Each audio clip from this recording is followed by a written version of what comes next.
Hi, welcome to the first official game review I'm doing on this channel. It's only took like 13.5 years to happen, but I'm going to start with a festive themed game today. One that is based off of Halloween called Pumpkin Jack. Now honestly, I never heard of this game before.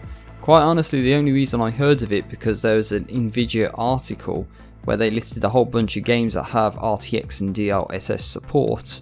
And at this moment in time I only have 2 games that were RTX supported, those being Quake 2 RTX and Minecraft RTX. So quite frankly, this Nvidia article is pretty much the only reason why I decided to get this game in the first place, because it would have had RTX and DLSS support for it. I am going to be giving story spoilers in this video, so if you don't want to get spoiled on the story of this game, then skip to the timestamp in the video that you'll see right now.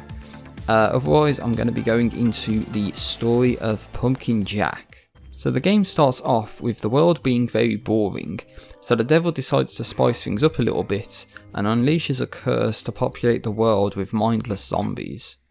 As a response to this, humanity summons a wizard to break the curse of the devil, so then the devil summons his own champion, Stingy Jack, who is a trickster and con artist, and his soul is encompassed in a pumpkin. We fly from the sky and the game begins. So right from the get-go we can observe RTX features such as the water reflections. They look nice, but Half-Life 2 did this back in 2004. And other RTX features like water warping as you see in Quake 2 or Minecraft, or stuff like reflective surfaces that reflect the world environment, aren't really prevalent in this game. So if you're walking into this with RTX expectations, then you're not really going to get it. So the first thing we do is meet up with an owl who's going to keep an eye on Jack through the rest of the game, and we meet up with a crow that's scared of a scarecrow. Jack teams up with the crow and we fight the first enemies of the game. There's collectibles in the game such as gramophones and crow skulls, which serve to see Jack dance and to purchase cosmetics respectively. They're not needed, but they are fun. Afterwards we get the first weapon, which is a shovel. It's not good, but it's better than bare hands. Then we can meet up with a freaky cosmetic dealer who gives you outfits from dead people in exchange for crow skulls. Afterwards we find out that Jack's head can detach from his body, so you can actually play as Jack's head, similar in vein to Medieval. It's not the most fun of starts, but it gets better later on, but then worse later on as well. We'll get to that. So we go into a barn, kill some bad guys and accidentally set the place on fire, causing us to flee. Now this part's pretty fun, running through a barn on fire with the barn falling apart all around us and supports falling right in front of our very own eyes. It's a pretty interesting section. After this we confront and decimate the scarecrow, obtaining a scythe, which is an upgrade over the shovel. One of the things that this game does as well is have these cutscenes where they tell us what we just did, so maybe I should just review the story using only these cutscenes. So afterwards we travel to some mines to find an ancient artifact that will help us. In a detachable head sequence we spin a bomb to some static bombs in order to proceed. We ride in a minecart. The minecart has some unique gameplay, though I see a lot of repeating broken rail models, so you might want to mix that up a little bit, guys. So I guess from this point on I'll try and summarise the game without sounding like I'm from a mental asylum. Just try and imagine saying these sentences unironically to somebody. And I will be intentionally missing out some gameplay, so that's to let you play the game for yourself and see exactly what it is that you need to do. So jump across some minecart tracks, we get stopped by a ghost, we jump across some more minecart tracks, ride in a minecart again, meet the ghost again, do some more platforming, blow up some more bombs, ride the minecart again, fight the ghost, we win, we realise we need a magical amulet that the wizard just stole, and we get a talking sword. And on to the next level, the swamp. Here we do some platforming, we meet a merchant whose wife's a witch, we need to collect mushrooms, so we bounce off timed mushrooms, do a Simon Says, ride on a magical horse, then we need to collect more mushrooms, bounce off more timed mushrooms, then do another Simon Says to ride the magical horse again, ride on a ghost ferry, traverse a maze with crows that lead you to death, then Jack gets his head stolen by the merchant. And then Headless Jack has to ride the magical horse with the help of the crow. We fight the witch and the merchant and get Jack's head back, and we earn a shotgun for doing that. Now this part of the video I have to apologise for because yeah, as you will see here, there's some pretty bad screen tearing going on. Now that's no fault of my own. I paused the game to check this because I thought something was going on. And as you can see here, the game said VSync was on. I was told it was on. So you approach the outer defences of a city and need to find a way inside. So you gather some planks of wood to storm the walls of this city. You fight some soldiers, avoid traps. Push a minecart full of bombs to more bombs while avoiding a soldier on a trebuchet. You play a whack-a-mole game, push cart race against soldiers, minecart pushing again, another ghostly ferry ride, more whack-a-mole, blow some stuff up, kill rats, race the soldiers again, and fight door. Now one of the things I have to say is that the boss fights in this game are pretty good. Nice and varied and pretty straightforward to take them out, and it does get progressively more difficult as the game goes on. So, now we enter a graveyard. How appropriate considering this is a Halloween game.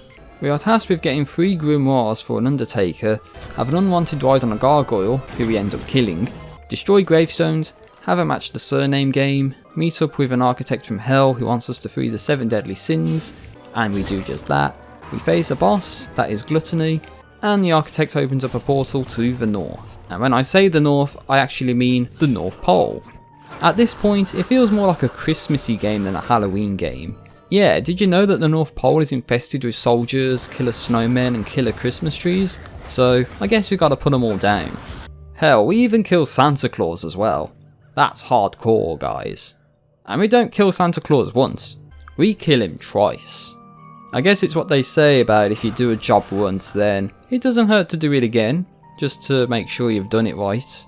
We have another ghostly ferry ride, some more explosive minecart pushing, we travel through an interdimensional portal twice, and we confront the wizard at last. Of course, because we're Stingy Jack, we win. We get the Amulet of Final Ember, which was the artifact that was stolen earlier from the mines, and roll credits. That's the end of the game. And of course we gotta love the cutscene that just told us exactly what happened in that last mission. As if we didn't know what we just did while playing the game, right? Like we really need a summary to tell us what we just did. All in all, yeah, it's a pretty good game. I like seeing the dev work in the credits. That's pretty nice. I died 18 times in the game, and you gotta love it when you die 2 times in a row at the same part for the same reason. And most of the deaths were just my fault in general, so hopefully you don't die that many times playing this game. I also played it for about 4 hours as well, so this is how long the game is. And there's not really that much in terms of replayability, other than to get some of the crow scores and that you miss throughout the gameplay. So if you want to unlock all those cosmetics and get all the achievements, then I guess there is some replay value. Though if you played the game more cautiously than I did, and I played it for 4 hours, then there's every possibility that you will 100% the game in one sitting, and so there's no replay value to this, unfortunately. One of the things I like are some of the funny references in the game, like one of the achievements references Crash Bandicoot, and I think there's some South Park references in here as well. So that was pretty interesting to see. So what awards would I give Pumpkin Jack? Trick and treat. This game is a treat. It's got some nice graphics, it's got some good sound work, the levels are all varied and it has some gameplay elements within them that are all varied, the boss fights are unique and cool, and the story's pretty good. However, there are some aspects to this game that do draw back from the experience. For instance, when I mentioned earlier about the detachable head sequences, it starts off fair enough, getting you acquainted with what it is that you need to do. And it even has a fairly well designed puzzle based section as well, with the bombs. But then it just seems to degrade over time. You go from solving puzzles with bombs and moving bridges, to whack-a-mole, Simon Says, and a match the surname game. It feels like a bit of a downgrade over time, don't you think? If you were solving more creative puzzles throughout the game with the detachable head sequence, then I wouldn't really have much trouble with these kind of sequences. This is what I mean about the game being a trick and a treat. It's got some good elements to it, it's got some fairly negative elements to it as well. One of the vehicle sections I didn't like involved you having to mash the space button while also keeping your fingers on the left and right movement buttons, while also keeping your hand on the mouse to use the crow to stop the other soldiers from beating you to the finish line. And it's just fairly confusing. I mean, sometimes I just couldn't do it right. That was a not so good vehicle section of the game right there. And the gargoyle bit as well, having to keep pushing the spacebar to make sure that Jack doesn't go crashing into the ground, while also still keeping a hold of the crow and the movement buttons. I mean, it's not as bad as the pushcart one, but it's still not as good as the minecart parts in my opinion, or even the barn chase scene at the start of the game. I would have paid to see more stuff like that in the game, and not the spacebar mashing stuff from later on. And of course, you gotta love the cosmetics as well, and Jack dancing. That's some pretty nice stuff to see in the game. Does it really do anything? No? So, it's up to you what you think about that. And you gotta love the Jack dancing parts as well. Even though it looks like it's the same dance throughout the game, the music is actually pretty nice, and you also hear some pretty funny music that you may recognise as well in the game.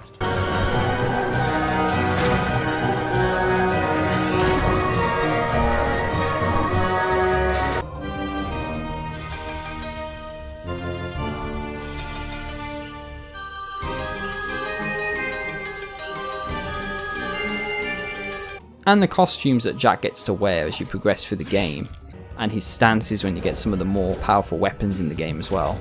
It's just this sense of increasing power as you reach the end of your journey. I like it, I think it's pretty nice. Award number 2, Evil Triumphs. Yeah, there's not many experiences I've gone through where the villains actually end up winning. Other than Sonic Adventure 2 Battle, I can't think of another game where you can actually play as the villains and end up winning. Though in that game, while you can technically go through a villain story, you need to win as the heroes to get the final story, which is the canonical ending of the game, where the heroes win. So even in Sonic Adventure 2 Battle, it's not like the villains actually end up winning. Maybe you can let me know in the comments down below if there's any other games where you play as the villains from the get-go, and you could win the game as a villain. It seems as if the villains are the winners in this story. And last award, Christmas is cancelled. Yeah, I'm sorry guys, but Christmas is cancelled because, you know, we killed Santa Claus twice. And I like how you even get an achievement that says it's the worst possible achievement because you kill Santa. So yeah, we didn't even need a virus to do that, we just needed Jack. And that is the review. Thank you for watching, I hope you enjoyed it. Please keep in mind this is the first review I'm doing for the channel, so if things sound a little bad or arguments aren't really substantiated, then I apologise for that. This is a first for me, I'm trying to do this in a semi-impromptu kind of way. I know there's several takes for some of the voice lines, so I have to apologise for that. But Pumpkin Jack in general, it is a good game, I would recommend it, and I hope you have a happy Halloween. Take care out there. Peace out and see you next time.